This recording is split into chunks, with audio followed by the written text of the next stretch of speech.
This is why you shouldn't set New Year's resolutions, because we all fail.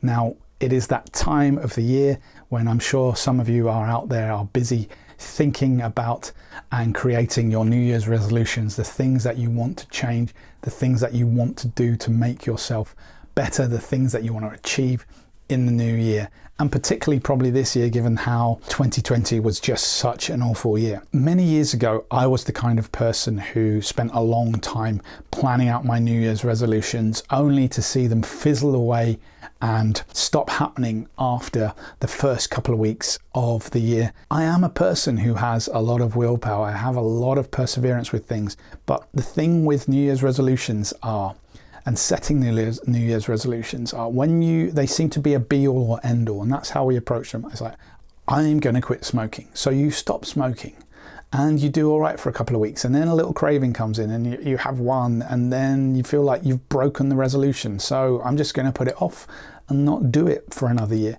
How many of you are guilty of that? The one I'm worst of is fitness. I'm going to get fit. And these are vague goals as well. I've talked about this many times before, but we need more specific goals. Goals need to have elements to them. And the thing I would urge you to do, rather than having these big grand New Year's resolutions that you will possibly break within the first couple of the weeks, is to try and form smaller habits, to make small changes, maybe 1%, 2% changes to what it is that you are trying to go do and trying to achieve. If you want to set yourself a goal perhaps of writing an album, getting a piece of music out in 2021, or losing weight, or quitting smoking, have that as a kind of as a mountaintop idea that you want to go to, but don't concentrate on that as the be all and end all.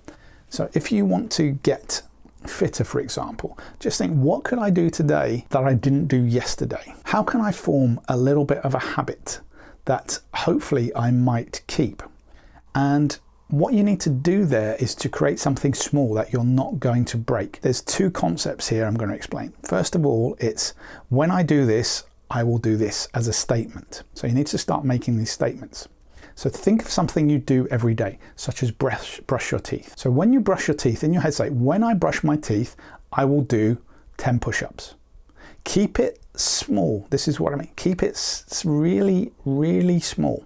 So if you can only do 5, do 5. If you can do 10, do 10. If you do 20, do 20. Whatever it is, without killing yourself at this point, the thing that's going to make you keep doing it. And then get that little mantra going in your head. When I brush my teeth, I'm going to do 10 push-ups.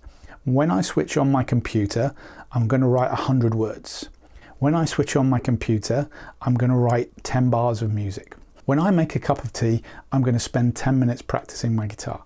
Tiny, tiny, small things that are associated with something else that you currently do. So that is part one, because if you do that, if you make these little things in your head, you fit them into habits that you already have, and you are more able to do them. And if you keep them small, then it's not going to be a big deal. For example, you could also say, when I boil the kettle for my cup of tea, I'm going to do 10 press-ups.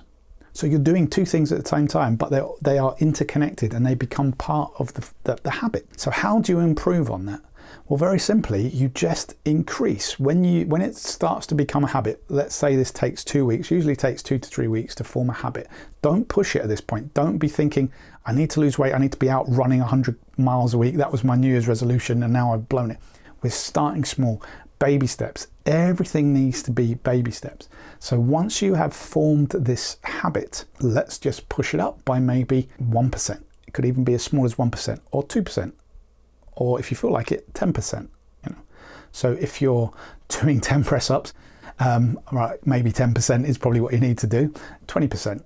Let's make it 12. So for the next week, when you've formed this habit now, just do an extra couple. Slowly over the first few months of the year, start building up. If you want to go running, if it's about fitness and you're trying to increase your running, do 2K.